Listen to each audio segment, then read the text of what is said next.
Créé en 1999, le groupe Afrique Challenge, dont le siège social est à Casablanca, est une compagnie de conseil et de formation à vocation africaine, dont l'Afrique est l'espace de travail quotidien.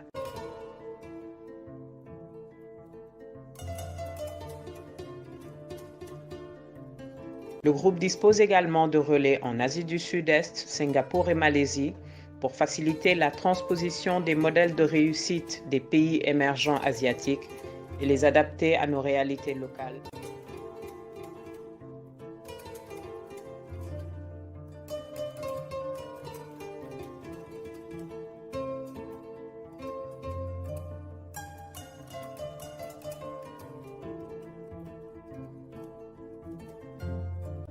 Notre conviction est qu'il nous faut attacher une attention particulière à la formation du middle management, car c'est le public qui traduit en résultat les orientations stratégiques de l'entreprise.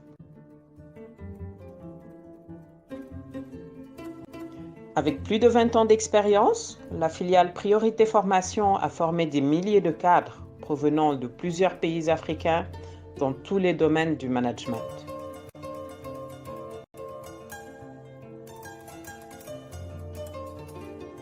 Hippocrate, filiale dédiée à la santé, a pour mission de conseiller, d'orienter médecins et patients vers les structures médicales les plus appropriées. Nous mettons également à la disposition des entreprises notre équipe d'experts pour l'optimisation des dépenses de santé au sein de leur entreprise.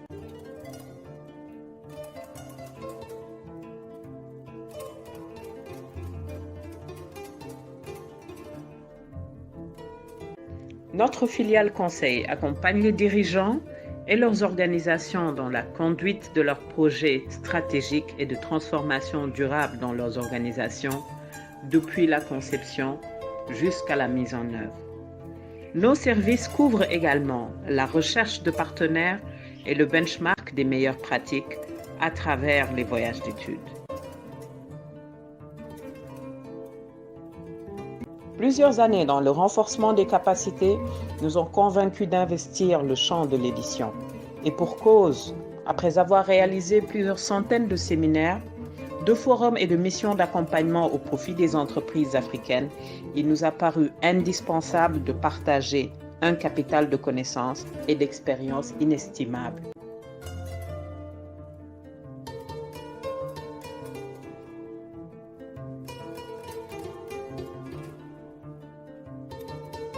Notre conviction est qu'il nous faut inventer un management africain en nous appuyant sur nos valeurs culturelles, car l'expérience démontre les limites de la transférabilité des concepts anglo-saxons de management.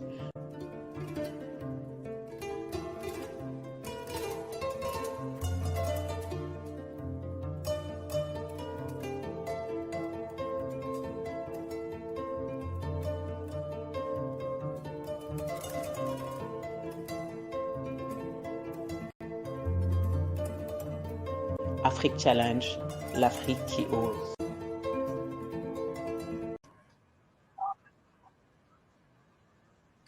Donc, Abou Muntaga.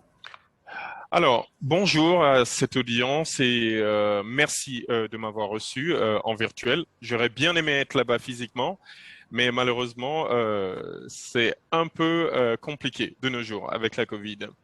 Alors, tout à l'heure, j'entendais ces problématiques évoquées par chacun de vous au niveau de la santé de travail, la problématique de la digitalisation. Et honnêtement, je suis ravi quand même de vous dire que si les problèmes existaient à ce niveau, c'était avant. Parce que techniquement, à partir de maintenant, il y a les solutions. Alors, c'est à nous peut-être d'embrasser ces solutions et ces solutions sont de chez nous. Parce qu'après tout, ce sont nos problèmes que nous essayons de régler chez nous. Donc, la première chose déjà, ce que nous avons fait, c'est d'écouter les médecins. Parce que innover, c'est d'abord écouter les autres, ceux qui ont des problèmes, et venir avec des solutions et réadapter ces solutions jusqu'à ce qu'elles soient parfaites ou presque parfaites. Donc, nous avons écouté une j'ai un écho. Vous me recevez? J'ai un écho, voilà, c'est bon.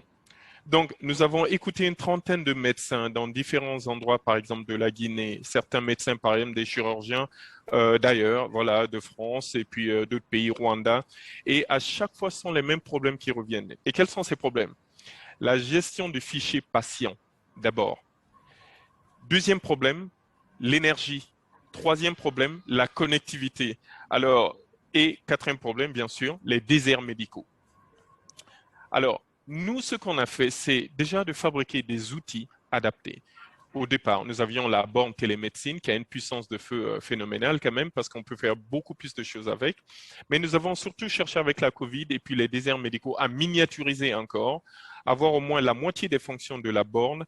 Et nous avons réussi à créer cette tablette que je vais vous montrer là dans une minute.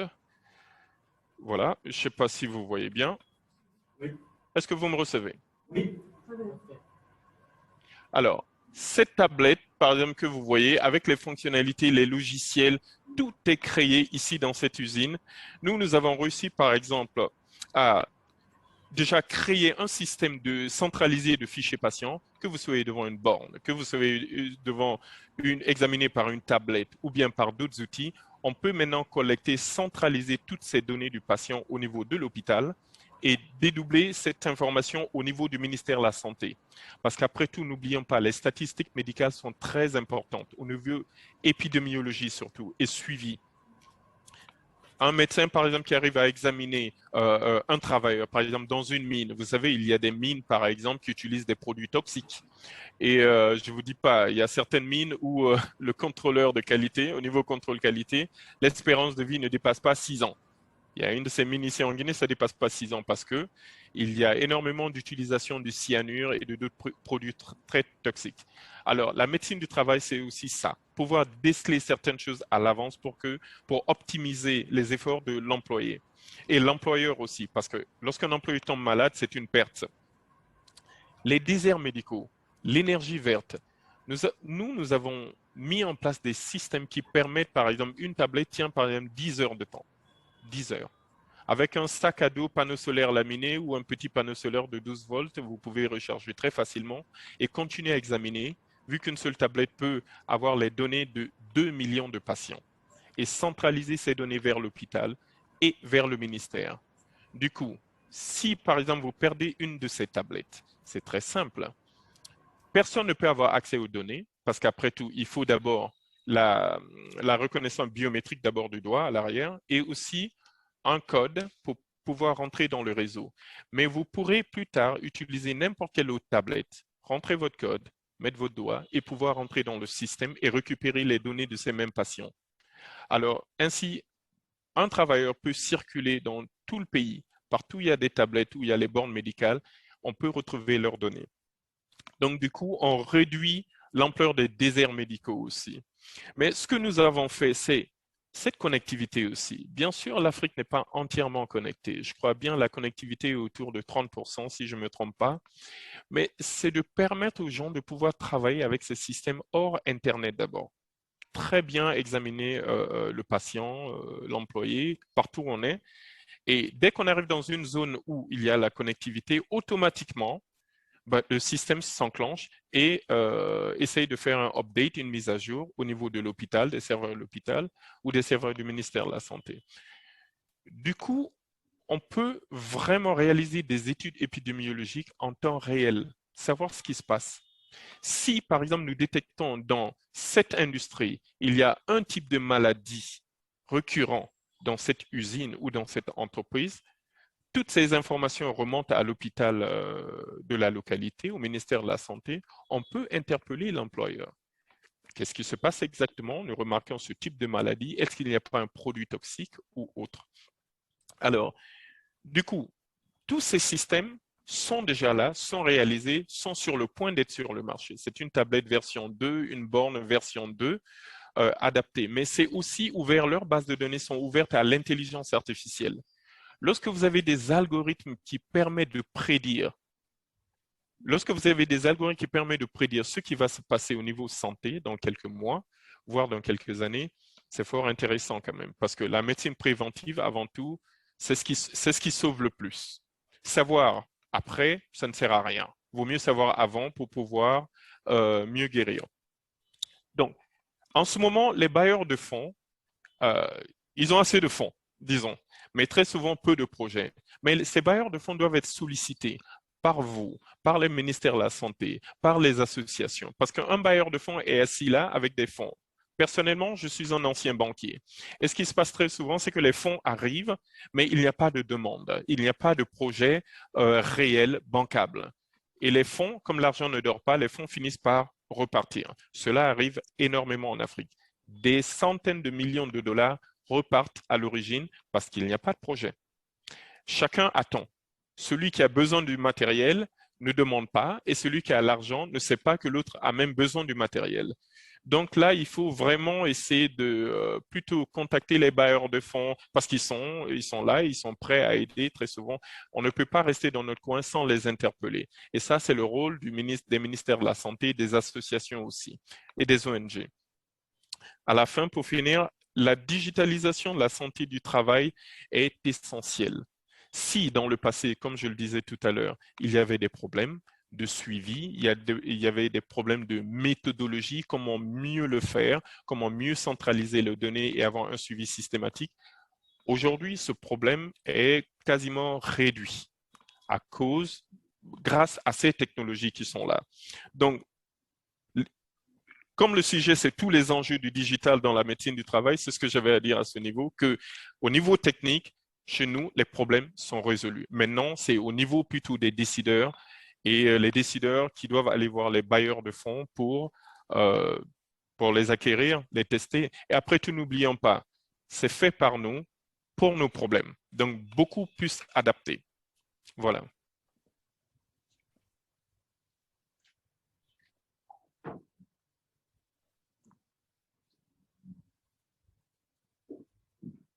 Alors, y a-t-il une question? Merci beaucoup, en tout cas, Muntaga, pour la qualité, la précision de la présentation. Donc, la parole est ouverte à la salle. Questions, interventions, réactions.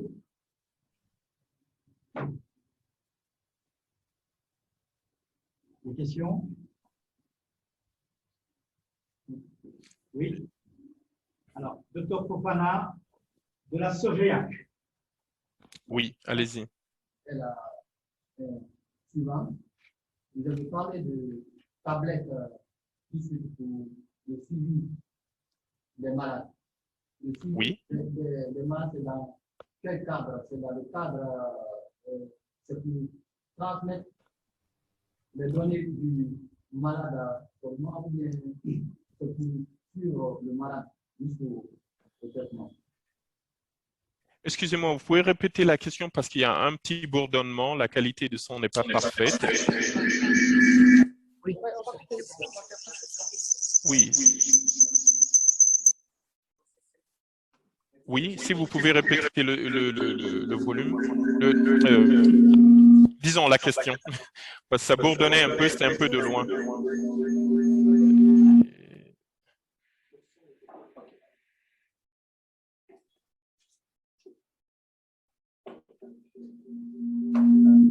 Le digital, c'est bien quand ça marche. Alors, c'est bon? Il y a un écho très fort. Il y a un autre qui est connecté. Désactivez le micro.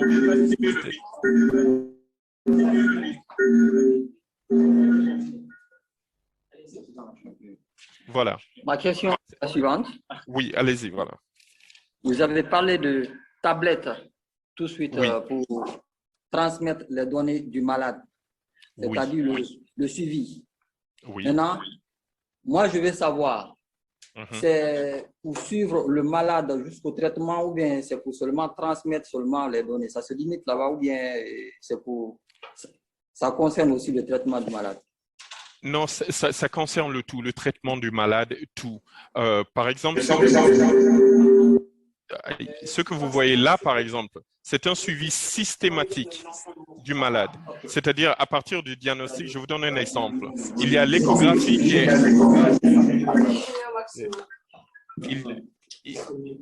Vous m'entendez? OK. OK, c'est parfait maintenant. Il y a moins d'écho.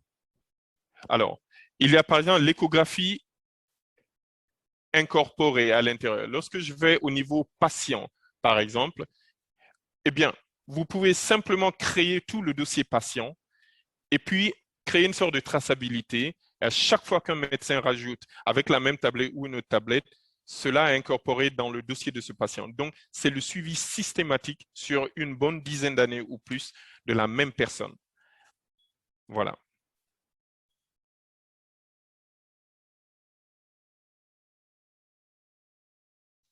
Ah,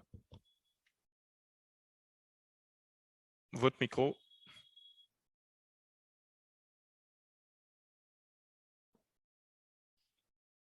Vous avez le micro coupé.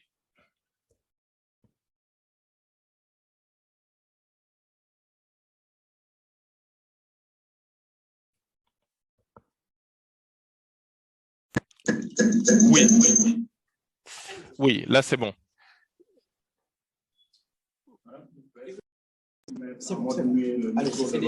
Je disais, Oui. c'est à partir du diagnostic jusqu'au traitement. Jusqu'au traitement, parfaitement. C'est-à-dire tout le processus jusqu'à la fin. Et aussi suivi, si cette même maladie revient, tout est là-bas. C'est sur une dizaine, quinzaine d'années quand même de suivi que vous avez là, à travers ce fichier. D'accord. Merci. Merci à vous. D'autres questions, interventions? Moi, j'ai une question, mais je peux peut-être transmettre la question en même temps. Ouais. Ouais. Ma question, c'était le système d'hébergement de la plateforme qui véhicule les informations, par exemple de leur tablette ou structure publique concernée. Quel est le système d'hébergement? Le système d'hébergement? Oui, vous parlez, si j'ai bien entendu, c'est le système d'hébergement que vous voulez savoir de la tablette.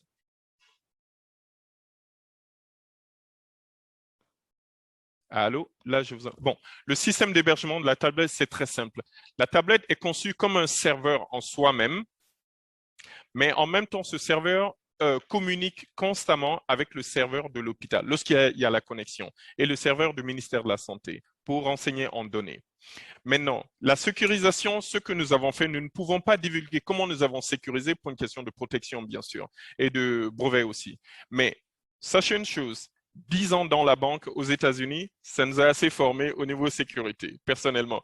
Donc, nous avons utilisé des méthodes, des outils pour sécuriser que nous ne pouvons bien sûr pas en discuter parce que c'est un peu compliqué. Voilà, c'est un peu très technique. Mais vous pouvez être sûr d'une chose, les informations ne peuvent sortir là que lorsque vous voulez communiquer vous-même.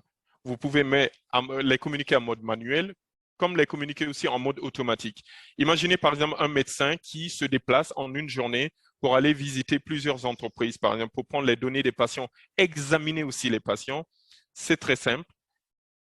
À chaque fois que le médecin ou l'infirmier part dans une entreprise, à chaque fois que les paramètres sont pris, ces paramètres sont sauvegardés là et en même temps redondance à l'hôpital.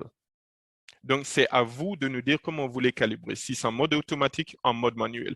Mais nous, ce que nous avons essayé de faire, c'est plus en mode automatique pour que, au cas où vous avez un souci de vol ou autre, bon, de toute façon, si vous avez un souci de vol, nous pouvons tracer la tablette là où elle est à 2 mètres près, mais vous pourrez aussi, à travers une autre tablette, avoir les mêmes données.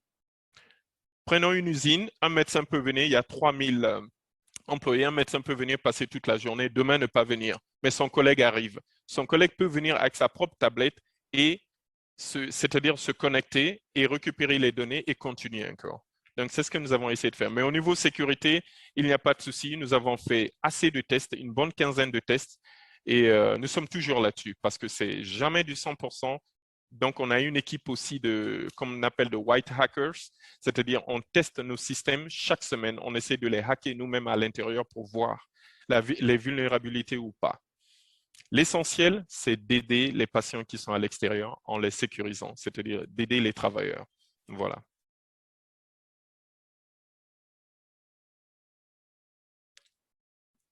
Autre question?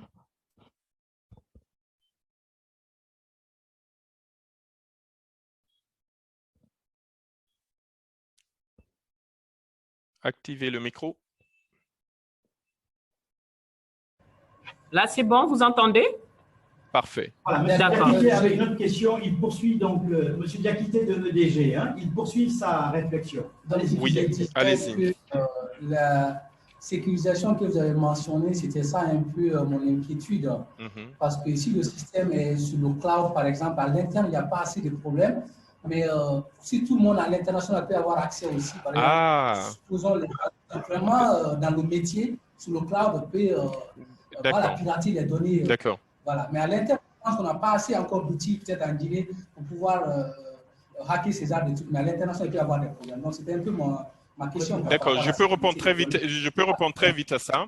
J'avais pas compris de cette nature. À ce niveau, ne vous souciez pas parce que ce qui se crée là, c'est un système intranet sécurisé et fermé. C'est pas ouvert à l'internet et il n'y a pas de cloud. Alors, si par exemple l'entreprise n'a pas de serveur typique, nous avons par exemple une data center ici à Tulip avec une capacité de 1230 serveurs et on peut, c'est-à-dire travailler pour vous aussi, stocker vos données dont seul vous avez accès. Donc, le cloud pourra toujours être ici. Mais si vous avez des serveurs, le cloud, ce sera vos serveurs là-bas, dans votre entreprise. Donc, ce n'est pas sur l'Internet, pas du tout. Nous utilisons seulement les protocoles Internet pour transmettre les données de façon cryptée, de bout en bout. Mais en fait, il faut vraiment dans le système intranet pour pouvoir accéder à cela. C'est pour ça que nous avons mis d'abord le doigt pour déverrouiller la tablette, mais aussi le code pour entrer dans le système. Donc, et aucune autre machine ne peut aussi accéder à ces données si ce ne sont pas les bornes et les tablettes. C'est ce qu'on a fait. Voilà.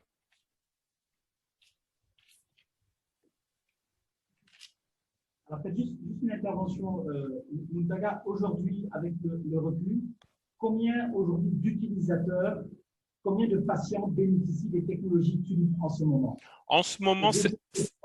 Voilà. Deuxième question complémentaire, est-ce qu'il y a des résistances au niveau des médecins à adopter, entre guillemets, ces technologies, ou alors ils sont plutôt dans l'amélioration continue avec vous en vous apportant des feedbacks qui vous permettent d'améliorer en retour les services que vous offrez à travers Tulip? D'accord. Alors, si l'administrateur peut me permettre de partager une page, là, très vite, désactiver le... C'est bon? Je peux? Oui, vous pouvez. Oui. Là, ça me dit encore, l'animateur a désactivé le partage d'écran. C'est encore, écran partagé, toujours. C'est bon. Vous me dites hein, si c'est... Attendez. Oui, oui c'est parfait. D'accord. Bon. Alors là, je vais partager l'écran. Là, vous me recevez? Vous voyez l'écran? OK. Oui. Alors là, par exemple, ce que je vous expliquais, cette tablette peut faire par exemple même l'échographie, c'est-à-dire nous avons la sonde qui est affixée à cette tablette et nous utilisons les mêmes protocoles DICOM pour le transfert des données, par exemple en images, qui contiennent, par exemple sur le côté gauche, comme vous voyez, le nom, l'ID, le sexe, l'âge et autres. Et ça sont des normes américaines internationales aussi. Cela veut dire que ces imageries peuvent être transmises en temps réel, c'est-à-dire de l'usine qui est hors de la capitale jusqu'à un autre médecin qui se trouve à Casa, qui se trouve à Paris ou à Washington, peu importe. Ce sont les mêmes normes qui sont utilisées. Là, c'est la tablette. Mais je vous passe, là, vous voyez professeur So, qui est le médecin-chef au niveau infectiologie, épidémiologie dans le plus grand hôpital de la Guinée, l'hôpital d'Anka. Ce sont ces tablettes qu'ils utilisent avec le financement de l'OIF. Et là, c'est la remise des tablettes dans leur unité décentralisée un peu hors de la ville. Ils ont une autre unité infectiologie pour Ebola et puis pour Covid. Ils utilisent ces mêmes tablettes. Et là, ils sont en train d'utiliser ces tablettes largement au-delà de seulement ces pandémies. Parce qu'ils ont vu l'utilité de ces tablettes dans les autres pandémies et surtout aussi la récolte de ces informations au niveau gestion des épidémies, c'est-à-dire prévenir est mieux que guérir. Voilà. Là, c'est la tablette, la première version, bien sûr, toujours avec la thermographie. Imaginez-vous, par exemple, avec ces images thermiques. Vous pouvez utiliser cette caméra thermique, par exemple, pour voir les sources de chaleur sur le corps et ça aide les femmes au niveau des cancers du sein.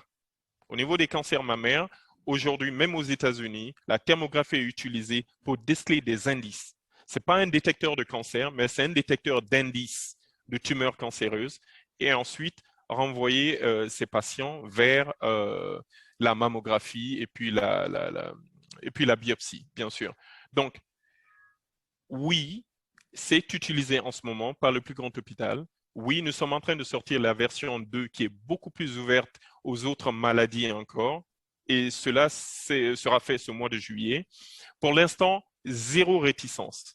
Grâce à la première version, la tablette version 1, nous avons eu des recommandations, bien sûr, de l'hôpital d'Anka et nous avons amélioré. Donc, nous travaillons avec eux aussi. Pour l'instant, toutes leurs recommandations ont été incluses dans cette deuxième version. Et c'est pour cela qu'on a rajouté l'échographie. Parce que, croyez-moi bien, ça aide d'avoir une échographie soit des artères coronariennes pour savoir s'il y a des plaques de cholestérol, soit d'une femme qui est en état de maternité. Ça peut aider. Merci. D'autres questions, voilà. Interventions? À vous. D'autres questions? Non, c'est clair. OK. Parfait.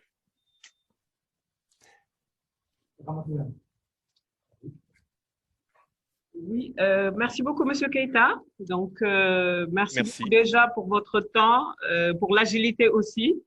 Je pense que présentement, nous allons se reprendre, laisser la salle continuer. Comme on l'a dit, c'était en digital.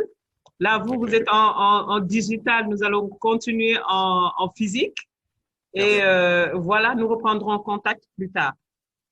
Très bien, merci. Merci beaucoup. Merci. Merci. À bientôt. À bientôt. Au revoir. Oui, merci. Au revoir.